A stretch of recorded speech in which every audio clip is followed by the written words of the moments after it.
A very good afternoon and welcome to Lunchtime News. I'm Katharina Chang, and as always, let's take a look at your headlines. Heavy showers expected in several provinces of the island. Kandy Nuvarelia Road that was blocked due to an earth slip reopened.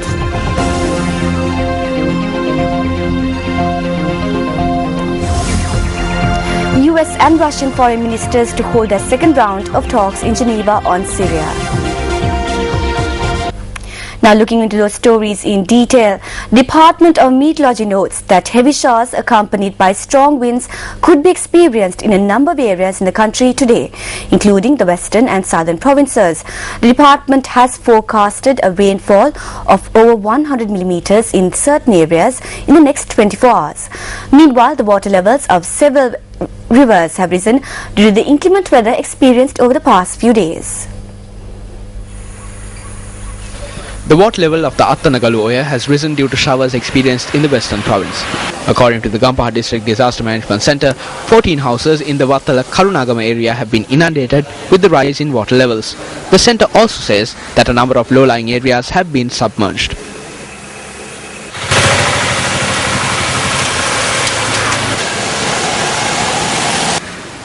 The Department of Irrigation notes that water levels of the Gurugoda Oya have risen due to the rising of water levels of the Attanagalu and Kelani rivers. Residents of the Ruanwalla, Bulatkohupitia and Kotiyakumbur areas have been urged to remain vigilant about rising water levels.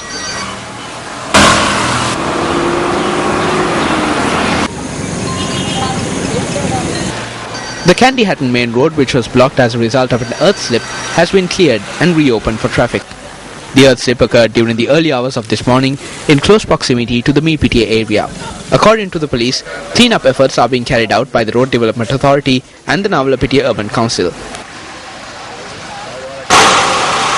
Furthermore, a section of the Sarananda Mavata, which is used as an alternative route between Peradeniya and Kampula, has caved in. Our correspondent in the area says that the flow of traffic has come to a standstill, while 2 telephone poles have also been damaged.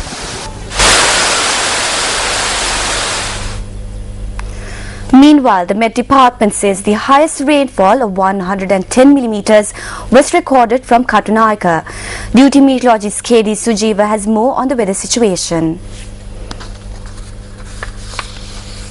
The Director General of Health Services has decided to inspect all drinking water bottling plants. Issuing a communique, the Minister of Health states that instructions have been issued to all Provincial Health Service Directors and Zonal Health Service Directors to carry out inspections and forward their reports within 2 weeks. The Ministry of Health points out that it has received numerous complaints of bottled water which is unsuitable for consumption entering the market.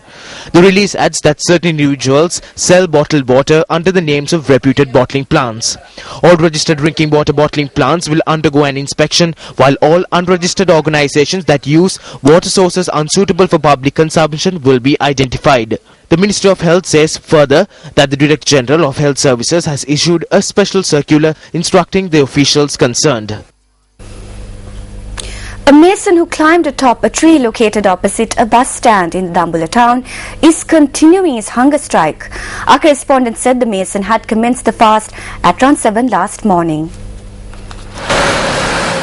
W.D. Indika, a resident of the Vivula Patana in Kalevala and a father of 2, is engaging in this fast. He charges that he was not paid a proper salary for the services provided on contract basis for the construction of a private building belonging to the Deputy Mayor of Dambulla. It has been 5 months since work was completed, but I am yet to receive my dues. I have been atop this tree since 10 this morning. It rained until dawn, but I spent the night on this tree and will continue to do so. No one has come here so far. Please intervene and help me find a solution. I will not get down from this tree until I receive my dues. We inquired about this matter from the Deputy Mayor of the Dambulla Municipal Council. He said that the individual will receive his money following the completion of construction work on the building. A house located in the Abakulabave area in Ambanpula, belonging to a candidate contesting for the Northwestern Provincial Council elections from the Democratic Party, has come under attack. Our correspondent in the area said the attack took place at around 3 this morning.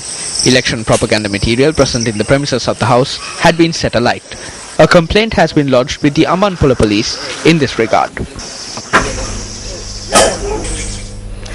Now, a motor accident that took place in close proximity to the Polonnaruwa town last night claimed the life of a youth. According to the police, the accident took place when a tipper collided with a motorbike at around 9 p.m. yesterday. The deceased has been identified as 24-year-old resident of the Bandivava area. The remains of the victim are currently lying at the Polonnaruwa hospital. The driver of the tipper has been arrested in connection with the accident. The Department of Registrations of Persons will issue national identification cards in both the Sinhala and Tamil languages commencing from next year. The Commissioner General for the Registration of Persons, R.M. Sarath Kumar, states that national identification cards in the Sinhala and Tamil languages have already been issued to the north and the east. ලංකාවේ තියෙන ජාතික භාෂා ප්‍රතිපත්තිය අනුව හැම වෙලාවෙම සිංහල සහ දෙමළ භාෂා දෙකේම තමයි නිකුත් කරන්න ඕනන්නේ. නමුත් අපිට තියෙන පහසුකම් අනුව විශේෂයෙන් According to the national language policy, we have to issue national identification cards in both the Sinhala and Tamil languages, especially to Tamils and Muslims residing in the north and east and certain districts in the central province. But when issuing ID cards for the Sinhalese, we face certain difficulties. Therefore, measures have been taken to issue electronic ID cards containing all three languages by the year 2016. We hope to issue the bilingual ID cards by January and February. ඊට කලින් ලබන අවුරුද්දේ ජනවාරි වෙනකොට අපි භාෂා දෙකෙන්ම ලංකාවේ ශූර දෙනාටම සැලසුම් කරලා තියෙනවා. හැඳුනුම්පත මුද්‍රණය කරලා දෙන්න. Well, that's a wrap for this edition of Lunchtime News. Thank you for joining us. Have a pleasant day ahead. Hotline 0114 896 896.